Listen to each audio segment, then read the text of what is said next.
Chicago, rock and roll, Chicago, my hometown. Well, I was born in the city, gonna rock the city, Chicago. Chicago rock and rollers are the best. It's Paul Martin And Ray the Roadie. for the Rock and Roll Chicago podcast. How you doing today, Ray? I'm feeling stronger every day. How about you? Oh, you know, this sounds like a song. It is a song. It is. Yeah, and I'm telling you, this is only the beginning. Oh, boy. I'm sorry. It's just such a hard habit to break. Oh, boy. I know it better end soon. But you know, Paul, you're my inspiration. Okay, yeah, stop, please, really. You know, it's not just a Saturday in the park here either. No. Okay, thanks for listening, everybody. Ray's going to continue to rattle off songs by the group Chicago. Go ahead. That's right. It's like a contest. We should have a call-in. Caller number 3. Who are we interviewing today? Well, Except that we're not live. I can tell you. Can you? You would win. I would win. As a matter of fact, I'm going to win. I'm going to win the lottery is what I'm going to win. Oh, I hope I win it too, because of course, by the time this airs, we'll both be losers and we'll be back. that's right. If we come back again next week, you know we lost. If this show airs. That's right. If this show airs. Yeah. That's right. We're meeting today with the Chicago Experience. The Chicago Experience. The Chicago Experience. They're a band out of Chicago playing lots of Chicago. That's right. And playing it very well, I may add. Yes, they are. We spoke with Eric Caliendo. We spoke with Brian Hemstock, Jim Massoth, Tim Rutter, and Steve Frost. And that was only 5 of the 9 guys that are in the band. Yeah, you know what? I forgot to ask Eric if he's any relation to Frank Caliendo. I don't know. You never know. You never know. There's a lot of Caliendos around, I think. Yeah. That's true. Kind of like a calzone. There's calzones everywhere. Okay. But only a few good ones. Oh, yeah. That's right. So, yeah, these are a bunch of talented guys, extremely talented guys. Yeah, extremely talented, and they've all got degrees in music and music degrees from somewhere or another, and they're very talented. So let's get to it and see what they have to say. Let's get going. Hey everybody, welcome to the show. Tonight we're speaking with a bunch of talented musicians, and I do mean talented.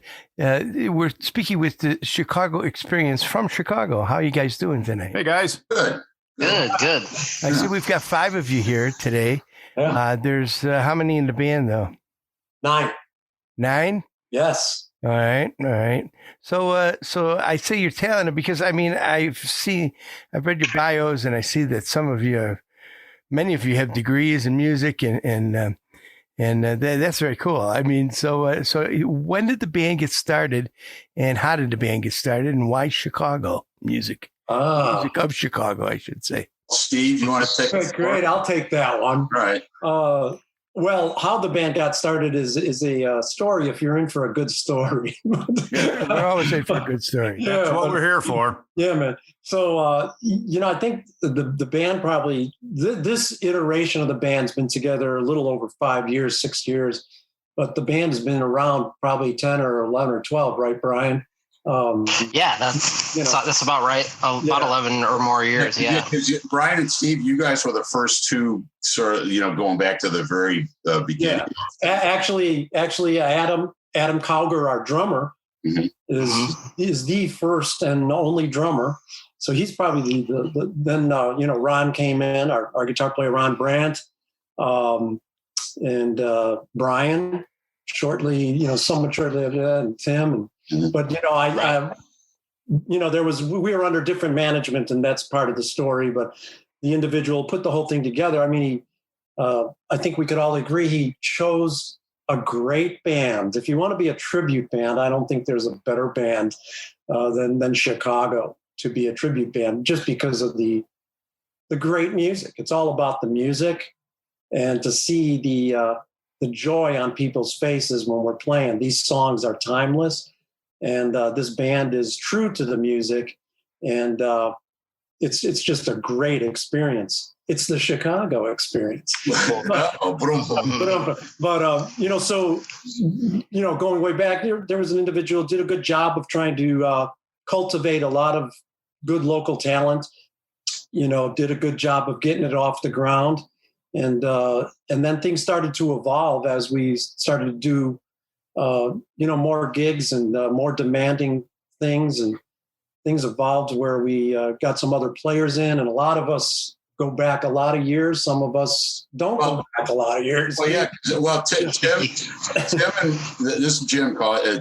Tim and myself and Ron and Paul Wood, who's not in the Zoom chat right now. Too. We probably go back 25 or more years, right? I mean, I would say, different bands and all sorts of stuff. And Ron and Paul and myself, I've known those guys most of my life. So the three of us go back probably closer to 30 years, 40 years, maybe in some cases. Yeah. Well, Ron and Paul went to high school. Didn't they go to grade school together or something? Grade school and then high school together too. Yeah. Yeah. So we're in a lot of ways we're like old friends, I don't think, did they make it through high school? What a bum.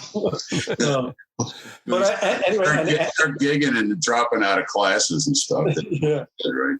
But we've had the really good fortune, like I said, the group that is together now, and Eric just joined us this summer. Eric's the latest addition to the band. Adam Brill was our Terry Kath vocalist for many years, and Adam and his family moved to, I think it's North Carolina. North Carolina. Yeah, I think so. Mm-hmm. North or south? What's the difference? But so we miss Adam, but we're glad to have Eric. Eric just fit right in. Oh, yeah. And we're very, I think we're all very grateful because it was seamless. This isn't exactly the type of music you could just plug anybody in. It's pretty demanding. Well, it's very stylized. That's the thing. I when I first joined the band, and playing in different types of tribute bands and whatnot, you really get into the weeds of the music, and it's there's a lot of little idiosyncrasies about it that you don't realize, until you start really diving into it. Absolutely, that's been really cool. The way that things mesh together, and we rehearse a lot as sections. Like the horn section, we'll get together and kind of work out a lot of the voicings of the charts and stuff. And eat pizza. Yeah, well, yeah. Maybe some cigars. Eat pizza, smoke cigars, and drink vodka. And then we might do some playing. Yeah. Well, Eric, you couldn't have picked a better time to join the band in the midst of a pandemic. I know. I actually got the call last spring, and they're like, "We've got all these gigs this summer, and we'd love to have you do it." And I'm like, "I've signed me up. I'm on board." And then boom, everything's canceled, and it was kind of funny because I knew Ron Brandt, the guitar player. I played with him in other groups before, and he's the one that kind of found me and brought me into this. And so he knew me, and he knew what I could do. But I hadn't gotten to meet the other guys. And I mean, this went on for months, and I'm learning the stuff on my own, and he's sending me music, and I'm practicing and getting ready. And finally in August, some stuff was finally going to happen. So it's like, all right, we need to rehearse. And then Brian was the first guy I met, and Brian and Ron actually came over to the house, and I was very nervous. I'm like, man, I hope these guys like me after all this. And I kind of had to leave some other bands to make this work because I realized what a commitment this group is, and I'm so glad I did it because these guys are amazing, and it's absolutely worth everything I've gone through to do it. And I finally got to meet the rest of the guys, I think 2 weeks before our first gig. And it was pretty nerve-wracking because I'm like, I did a lot to get ready for this, and I'm like, I hope this works out. And from, the first song, for me at least, I felt super comfortable with them, and this is kind of the band I've been waiting to be in my whole life. I've been playing in groups since I was 15, and I've loved every group I've played in. But Chicago was one of my favorite bands from when I was a little kid. And actually, when I was growing up, when I was first born, my dad was a rock and roll musician my whole life. And unfortunately, he passed away 4 years ago, and I'm trying to kind of keep on what he started. And when I was first born, he was in a band called the Elgin Watch Band. And it was a Chicago tribute band. And I've got some recordings of that. And it's it's kind of crazy how similar it is to what we're doing now. And, you know, here I am 50 years later playing that same music that he was playing when I was born. What did he play? And I'm very excited to be with these guys. What did he play? He was a trumpet player. In the Chicago group, he was a trumpet player. He also played keyboards and sang and sax and flute, kind of did it all. He was a band director, could play everything, and had rock band growing up in my house for my entire life. And I actually played in a band with him and my sister band. It was called Cottonmouth, and then it morphed into the Ultimate Party Band, and I played with him for 25 years. He had that. I hear those tapes, man. Yeah, he had that band going for literally 46 years. That, you know, never stopped taking gigs. So now, you know, you're also a high school band director, correct? Junior high band director. Junior high. Yeah, and what do you play? What do you play? Trombone. I know in the band you sing, right? You sing. In the rock band, all I do is sing, that's been kind of interesting for me too. Because every other band I've been in, I play keyboards, I play trombone, trumpet. But I really, in the rock and roll world, I really love singing. That's what I love doing the best. And this band's giving me that opportunity, and it's just been a blast. And whose parts are you singing as far as Terry Kath or Peter Cetera? Or? Terry Kath. Mr. Hemstock is the Peter Cetera man. Yeah, Brian. Yeah. Brian, give us some of your history. Well, I'm the youngest member in the band, so I like to remind people of that. Awesome. Great thing.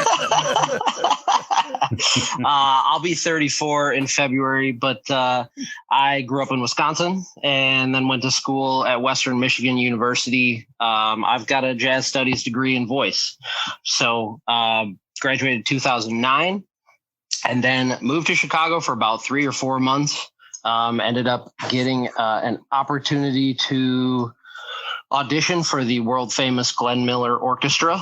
And they picked me for the job. I toured with them for about 2.5 years as just their male vocalist. So they had a male and a female, and then full big band from there. It was an amazing experience. On the road 300 days a year.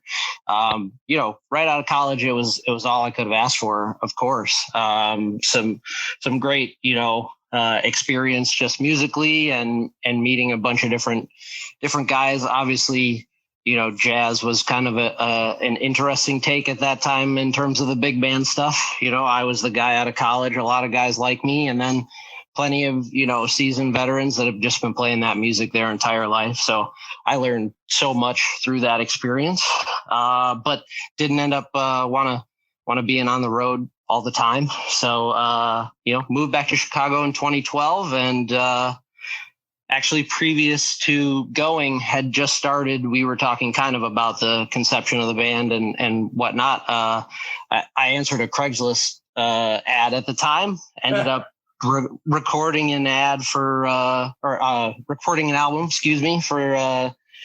for that band, trying to get things off, you know, get things going at the time. They were just getting started. We were called 25 or 64 at that time. And, you know, told them, hey, I've got a great opportunity. I've got to leave for this touring band and an experience for myself. And when I came home, I checked in to see if they were still working on things, just to try and find a band to get started when I returned home. They were still doing things. So kind of picked up where I left off there. And that would have been 2012. So it's been 8+ years for me pretty much with this band. It's insane to think of that. So that's it for me.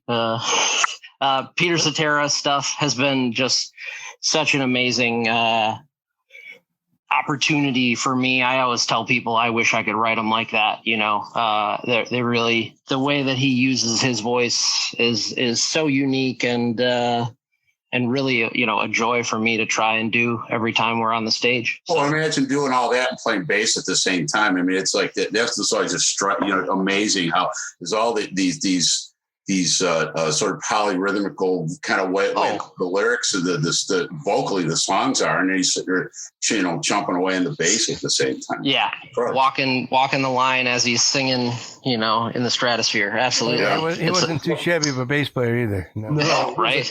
Yeah. But Brian, just to tag on to something you said, you know, he is the youngest, and what's really cool about this band And it's kind of like Chicago's audience, it spans generations. One of the coolest things when I first met Brian and Adam, our drummer, is like, man, these are young guys. And I can't tell you how cool it is to see these guys really learning the music. Nobody in this band is phoning it in, but most of us in the band grew up with it. It's kind of in our genes, but these guys, it's like, it's so cool to see their eyes light up. Like when we did, a couple years ago, we did the entire Chicago 2 album. We were at Acorn Theater, and, the first half of our show was the entire album from start to finish. And so talk about deep cuts, and just seeing the looks on everybody's faces like, whoa, these are cool tunes. Well, I remember that was at the Acorn Theater up in Michigan. I remember watching people, because, we're pretty up far in front of the horn section is, and I'm watching people on their phones checking to see that we were doing everything in album order. I mean, these are like rabid fans. I mean, I had some woman come up to us at a festival like 3 some odd years ago, and I don't know, I'm losing track of time because of COVID. It's crazy, but because we really go out of our way to make sure all the sounds of the songs are exactly the way they were originally recorded. Because you can have people write arrangements for you, or we do some ourselves, or you buy, and there's always stuff wrong with it. I mean, it's like we get to the horn section gets together all the time. We'll buy a chart, and it's just a mess. It's like the notes are wrong all over the place. So we go through everything, and the singers do the same thing, and the rhythm section does the same thing. Like we'll make sure it's right, and then you add the live energy, the live show to that, and it's a cool thing. And I remember there was this woman who came up to me. I think it was Palos guys, and she was just sobbing, like She remember her and her husband, who just died a couple years ago. They went to see Chicago at such and such a show, and I mean, it grabs people emotionally, and that's the thing that amazes me every show. Yeah, that the audiences are just all over it, and it's us, but it's the music. It's incredible. Yeah. I mean, Ron likes to talk about the pre and post Terry Kath, versions of the music and all that. Lovingly, he likes to talk about that lovingly. Lovingly. And the early days of Chicago really was more like a jam band. I mean, they were sort of vehicles for the real prolific soloists like Pankow or Kath or whoever to kind of go off on stuff. It's interesting, like all the different, over all the years in the way the sounds have morphed. And I don't know. I love that. Well, I think they kind of honed their sound over years and perfected it and got it to a point where they wanted it, Well, you're right. It was they were kind of a jam band with I'm a Man and songs like that. I mean, those were basically jam songs, Yeah. Yeah, South California Purples and all that right. Stuff. But just to rewind a little bit, you asked about, like Brian mentioned, we were originally called 25 or 6 to 4, the Chicago Experience. And when we broke away from the original management, we're kind of all sitting around going, what are we going to call ourselves? And there's if you Google Chicago tribute bands, you'll get a dozen or more of bands that will use a song and say with the tagline, the Chicago Experience or a Chicago Experience, yada, yada. Right. So we just said, let's just call ourselves the Chicago Experience, and that's how that came about. And from that day forward, that's what it's been. Well, a lot of tribute bands tag on to a song name or something like that. Sure. So Steve, tell us about your history a little bit. Oh, born and raised in Chicago. I huge Chicago fan since when I was a youth, and I even went to DePaul. I studied with, one of the teachers that Lee Loughnane did, it was all my life. I was just a huge, huge Chicago fan, just total Chicago freak. And, played with a lot of, rock bands, jazz groups. Spent a lot of years on the Odyssey cruise ship. I don't know if you remember that, downtown Chicago. and just played with a lot of different people. And that's when I first met Ron, and years ago, and playing some clubs and stuff like that. And when Ron called me and said, "Hey, I'm in this," we hadn't talked in a few months because we're this gig we were on together, disbanded, and you said, "Hey, I'm in this Chicago tribute band. They're looking for a trumpet player, and I recommended you. Are you in?" I'm like, "Are you kidding?" Yeah. Well, give me a minute. Yeah. And so I'm very grateful for that, and that it's been a great time. At the time I was playing pretty regularly with play a lot. My brother's a sax player, Mike Frost, and we played a lot of the clubs together. And he was the entertainment director on the cruise ship, and we played forever together. And I was playing really regularly around town in some of the jazz clubs and things like that. And I was also playing substituting in on the Buckinghams. So I was okay. I want to be part of this, but I can't play kind of. Like Brian said, had to step out and do his thing with that tour. And I think it may have been interpreted the wrong way, but, because I said, yeah, I'd like to be your number one sub, and oops. Yeah. But then as things would work out, I just became the regular.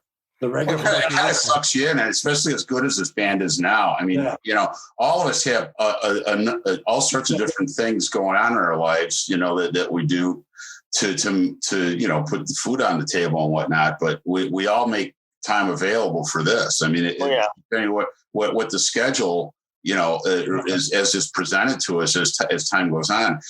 We always kind of make ourselves available. And I think, I've said this, to over and over again, talking to other people about, post-COVID, what's going to happen. I think it's going to be insane. We already have about 12 dates on the book right now. Yeah, a little more than that. Yeah. Yeah. So you're almost at the point where you hate booking the gig because you don't want to be able to, you don't want to have to cancel it. Yeah. But again, yeah, exactly.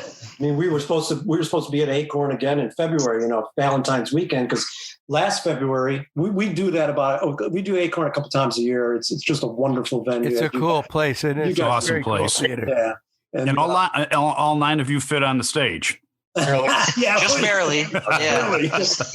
We all have to inhale at the same time. We have 6, and it's tough to fit us all up there. Right? Yeah. Here we go. Yeah. So we were supposed to be there again, we actually did our CD release show last February, and it was just insane, but unfortunately this February is not going to happen because of the situation we're in.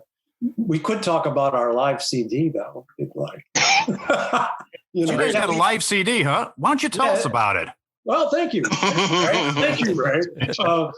As luck would have it, as you guys know, nowadays with all the great technology, you're playing a live show and there's a digital board, and the sound guy will say, "You want to buy your tracks from tonight? Your files?" And we're like, "Yeah," And it started another great venue that we've had a wonderful relationship is Harmony Park in Arlington Heights, and that was the first one. It was a couple years ago, and we're like, yeah, we'll take our files, whatever.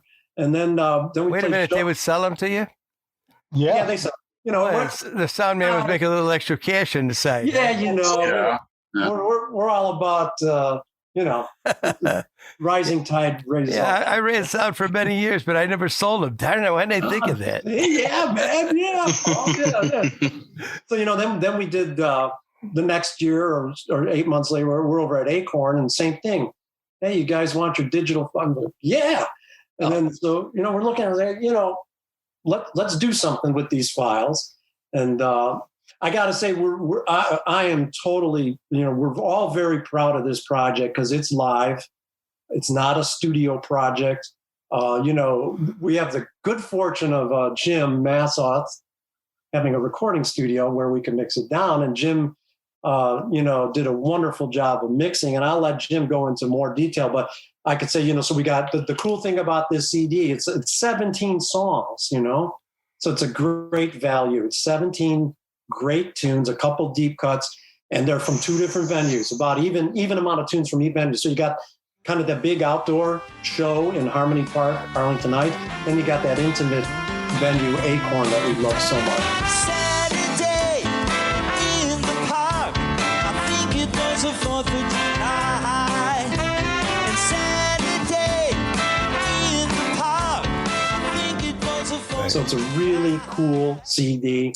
And Jim, I'll turn it over to you. Well, we were lucky because that show, not this February, the year before, when we did the Chicago 2 set.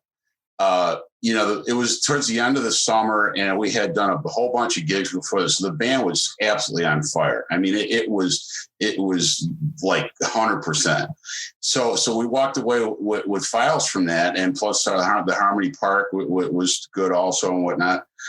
And, we all kind of run the band sort of as a co-op. We everybody kind of contributes things in their own way, and we split the proceeds pretty evenly. So it's like what this was sort of my thing that I could offer the band. It's like, let me take, I have the studio and I was able to grab those files and turn them into a great project. And the thing about it is it's a really good representation of what the band sounds like live. And that is really kind of what my whole vision of it was, just to kind of keep that energy. Because you think about it, you go back to, years and years, our favorite records are always the live recordings. Yep. That's where all the energy is. They're not the best recordings. Sinatra at the Sands. You got Chicago Carnegie Hall. All the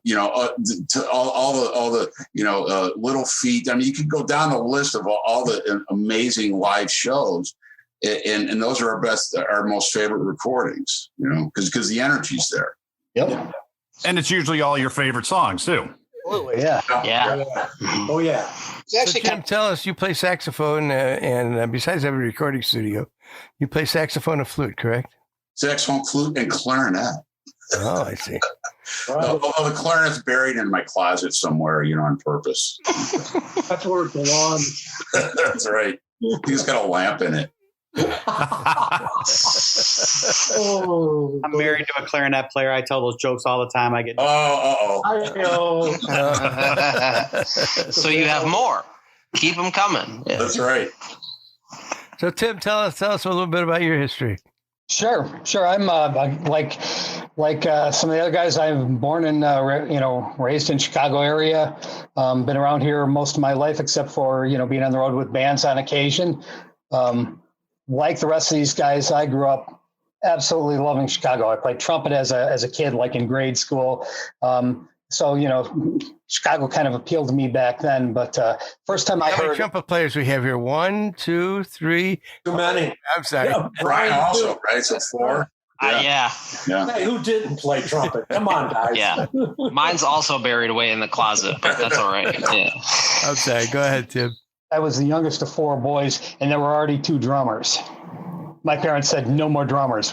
But yeah, no. So one of the first times I ever heard a live performance of a band, surprisingly, was a Chicago tribute band, a Chicago cover band that my oldest brother played in, called the Brass Odyssey, and this was back in the '60s. And I still to this day remember hearing them do 25 or 624 live, with good trumpet players and good musicians in it, and going, wow, I was hooked from that point. I was like, that is the coolest music.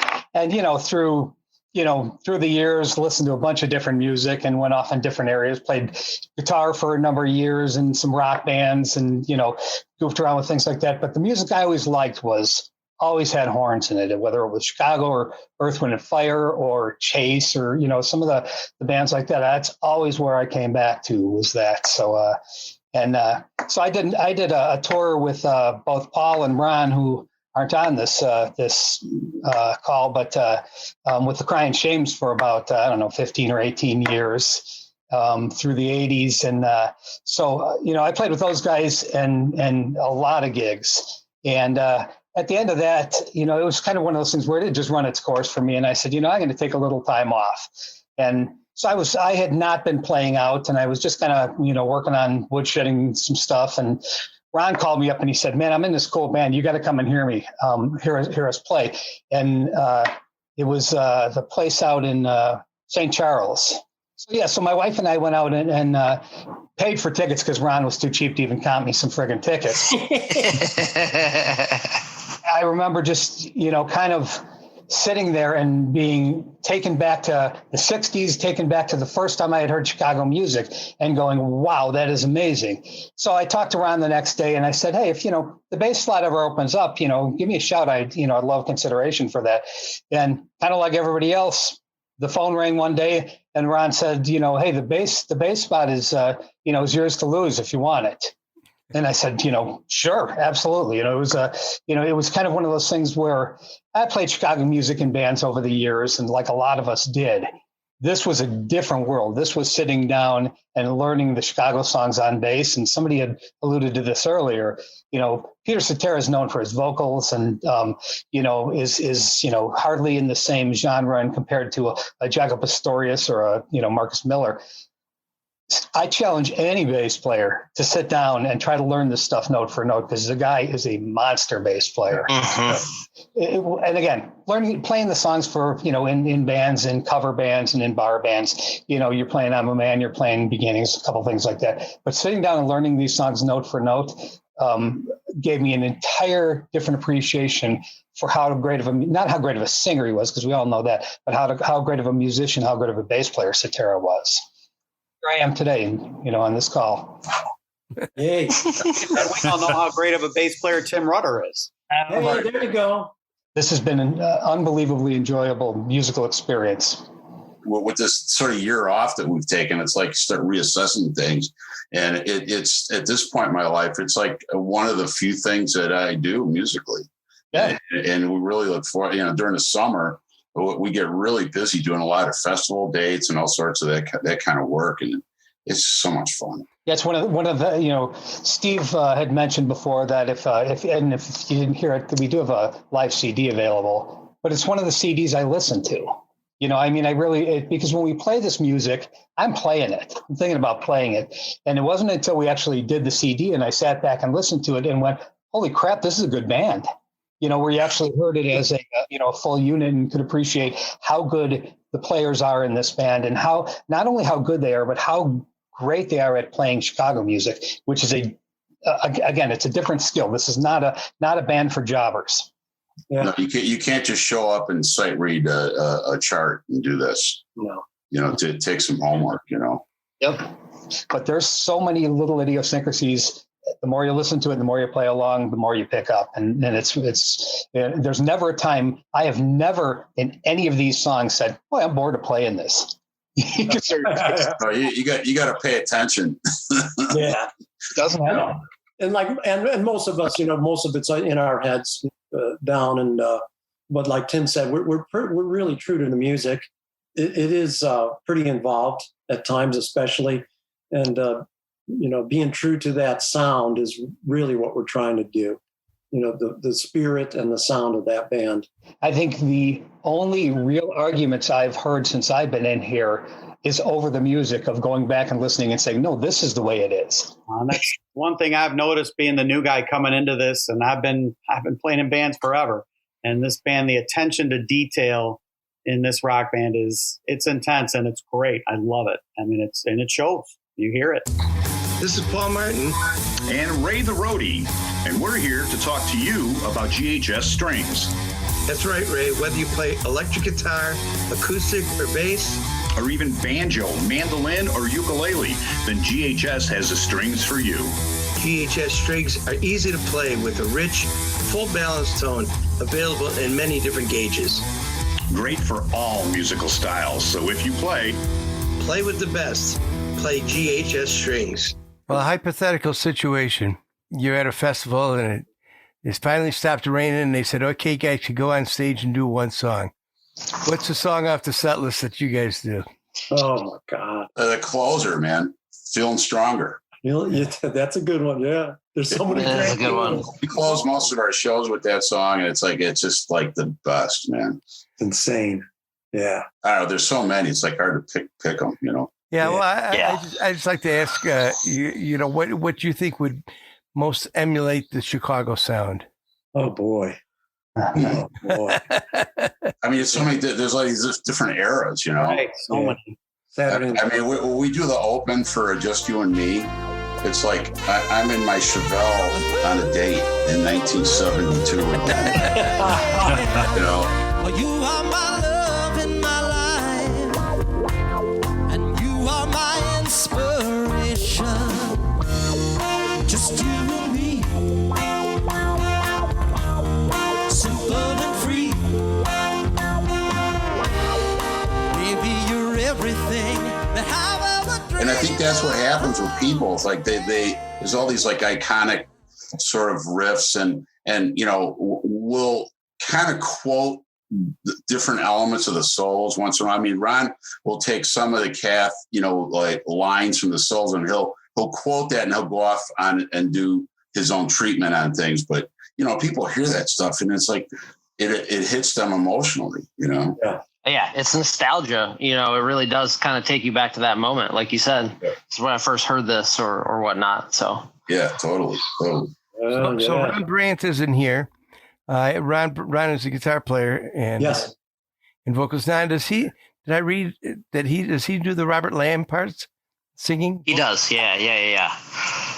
He's also our musical director. He's pretty much counting every tune off. He's got a lot going on. Certainly, you know, super talented in his own right on so many levels. But honestly, he's similar to all of us. You've heard these guys tell the story. I can tell you my first live album set was actually Chicago. You know, I certainly, we all go back to, you know, that moment where we heard it. Ron, hands down, will tell you Terry Kath is the best guitar player on the planet. He's followed him. He's emanating him as a player. It really shows. It really helps. You know, that type of mentality is pretty much in most of these guys in the band. So, but he's certainly a talented guy and doing a lot of things for us. So yeah, we really appreciate that too, because you can really tell the Terry Kath influence in Ron and his sound, and that's something else, that a small nuance. But you know, if you're going to play Chicago, the guitar player, that's pretty critical. Better sound like Terry Kath. Yeah. And he does. So it's just wonderful. Yeah. There's these particular tunes, man, that have this like wall of sound that you know, when you put everything together, it kind of hits you like boom, like all the Open to Old Days is one that I always, you know, kind of, it's like you just hear that sound. It's like, oh wow, man, it's just this absolute wall of sound coming at you. Well, everybody grew up listening to Chicago when they came around, and every radio station was playing it. I mean, you flip around and you heard the song after song after song, and it kind of gets ingrained in you. And when you hear it, you're expecting it to sound like it did when you heard it on the radio. Yeah, exactly. Right. Yeah. And we stretch out too. I mean, we do some deep cuts, like It Better End Soon, which was perfect for the last year or two. You know, or at least the last 10 months or whatever. And you know, we stretch out on that. We stretch out on Just You and Me, and give Jim, you know, a chance to stretch out. So, you know, we're being true to the music. We're also having the freedom to add our own personalities. But you know, there's certain things you just don't mess around with and try to say, oh, that's because it's my own. You know, you know, we all get a chance to kind of step up front, and it's your time to shine. But in the generality of it, you're part of a team. It's like you have to kind of think of it that way, you know. And the power of the music comes out because of that. And everybody in this band, they're all experienced performers. And one of the big thing about being a performer and being successful at it for so many years is realizing that doesn't matter what gig you're at, there's somebody out there in that audience that is going to see you for one time in your entire life. And it's that night that you're there. And it doesn't matter if you're off or not. You got to be on that night, and you got to come through. You got to have that mindset. Every show I play, I try to make sure I'm in that mindset. Yeah. Well, that's why you fit in so well. You know, it's like I've done that before, where I sub on you know, amazing bands that, like, you know, maybe their saxophone player couldn't make a gig. Or I played with the Ides a couple of times, or I've subbed on Chevrolet a couple of times. And you're walking into this, like, it's like a friggin' hurricane. And it's like you walk into the situation where they're like on fire, and you got to be prepared. And then, but once you kind of get that together, it's not that it's easy. It's just, it flows, you know, and you fall right into the energy of the band. You guys have been together for quite some time. Has anybody written anything original, or has there ever been any talk about doing anything original in the Chicago vein?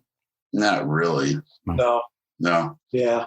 I mean, the nature of this group, it's a tribute to Chicago. I mean, that's kind of what we do. Although we will do gigs where we'll add material from some of the other horn bands, Tower Power, whoever, if we need to fill up some space with where we need some extra time. But I don't know. What about outside the band? Anybody done any writing?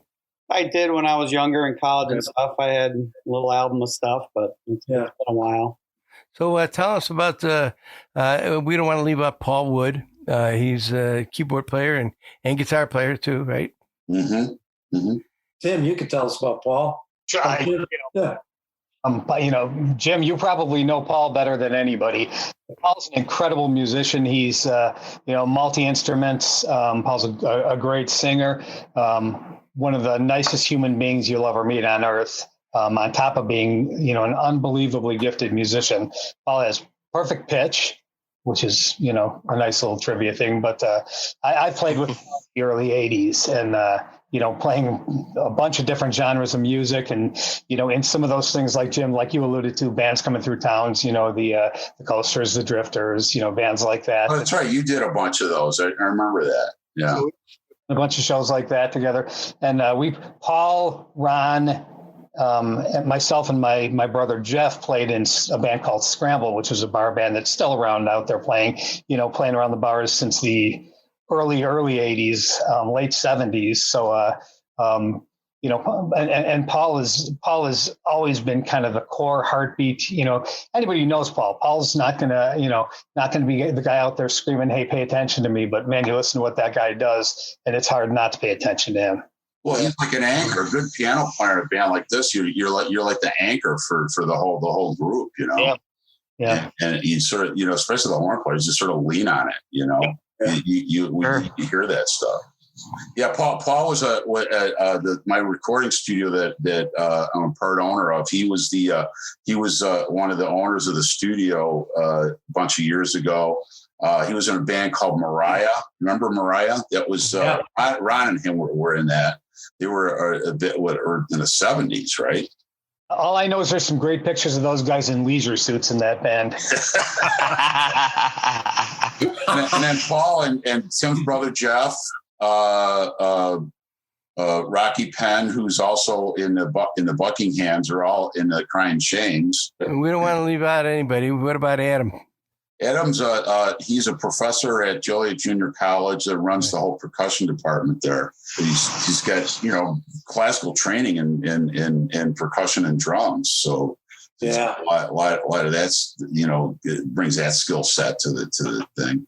No, Adam's an amazing musician and kind of like Brian. I mean, he's one of the other young guys in the band, and it's just amazing how he can get the signature to Danny Seraphin stuff nailed, and he is our rock. He is the rock of the band. I mean, he's the foundation, and I can't say enough about the guy. And just speaking of Danny Seraphin, we've had the good fortune of playing a number of times with Danny, and I think Danny, I know that Danny looked at Adam and he was like, "Yeah.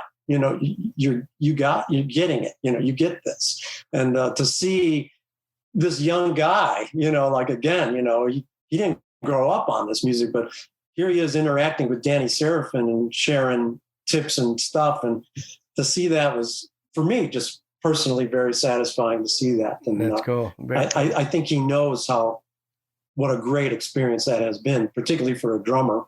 For all of us playing with. Well, and Danny's all for my money has always been sort of an unheralded player, Oh yeah. With all the little behind the scenes, garbage that has happened with the main band. But I mean, he's incredible. I mean, the horn section has had the good opportunity to play in his band when he travels through Chicago. And I remember the first gig.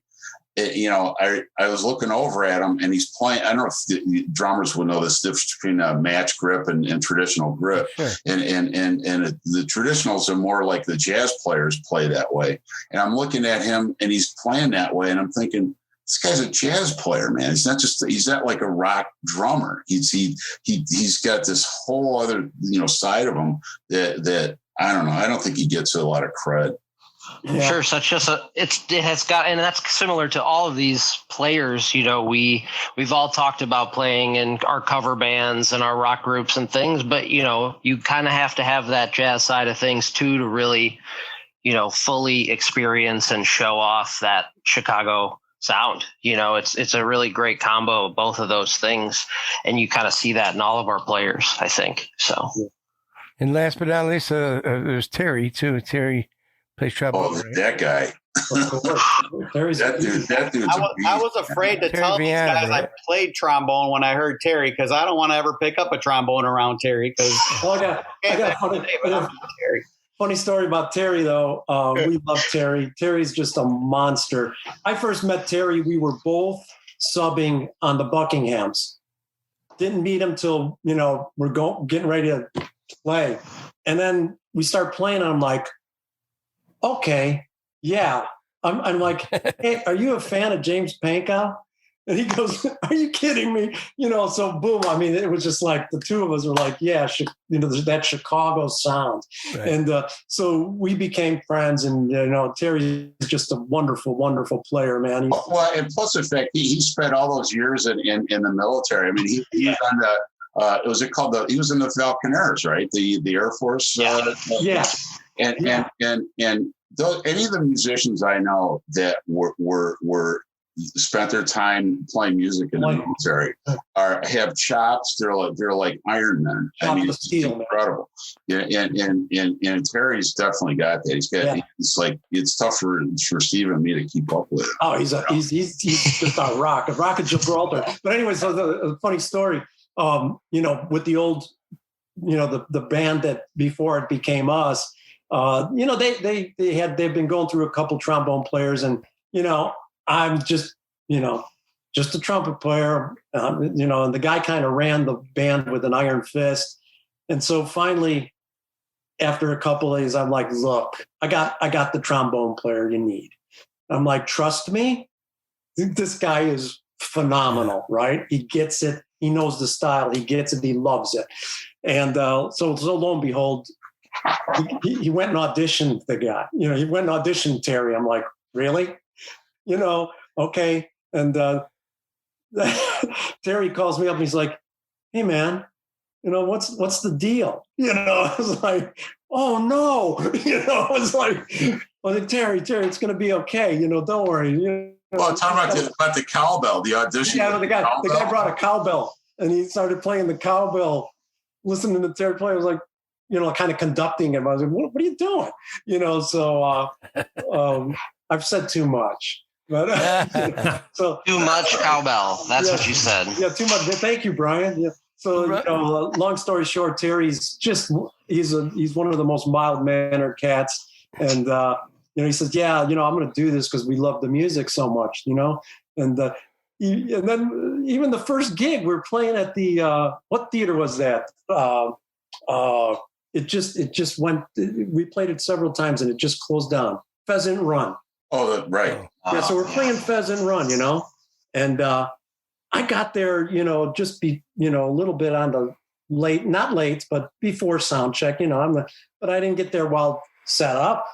And I look on the stage, and it's kind of a smaller stage, and the horns are spread out like Terry's on the other side of the drummer, and I'm going, we can't do this, It's just, and this was Terry's first gig, I'm like, can't do this. What's going on? I was told to just stand down. And I'm looking over like, Terry, don't hurt me. But and it turned out fine. But so that's a long story, but it's about a great guy. And who runs the business of the band now? Do one of you guys do it, or do you have an outside Steve? Well, it like Jim said earlier, it's a pretty democratic process in a lot of ways. everybody does a lot of stuff.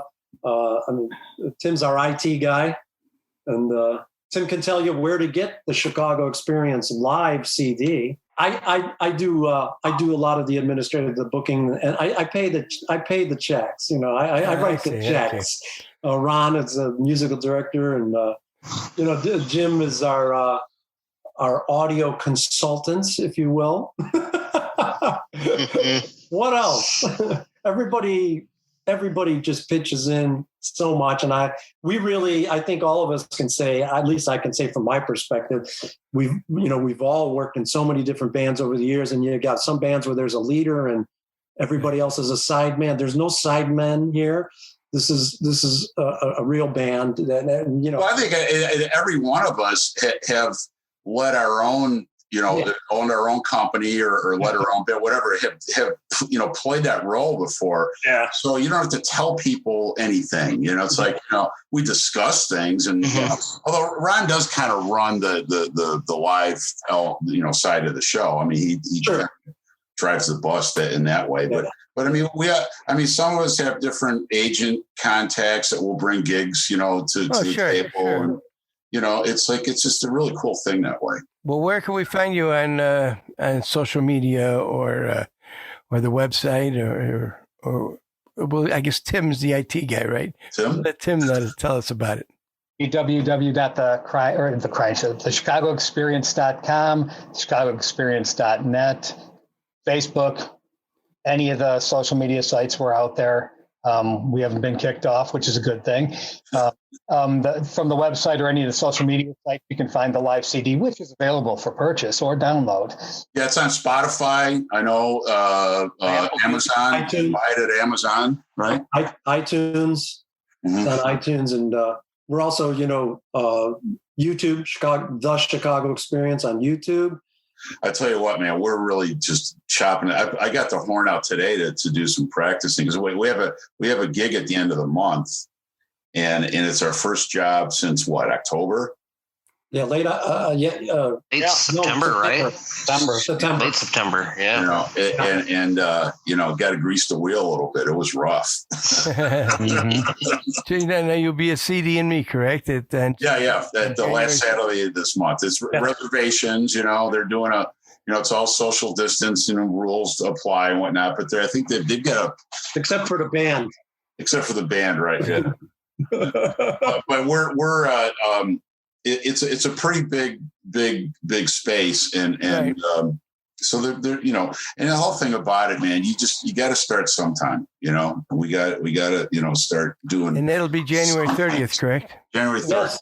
Well, thanks guys for joining us tonight. We appreciate it. And thank you very much. Thanks for not talking nasty about the guys that couldn't make it. Thanks so much for having us. Yeah, great. In a private space, will be plenty of that. Yeah, but thank you for having us. We really appreciate it. Yeah. Thanks again for joining Thanks for being here. Hopefully we'll see you guys very soon. I hope so. Thank you. Thanks. Feeling stronger every day. Feeling stronger every day. Feeling stronger every day.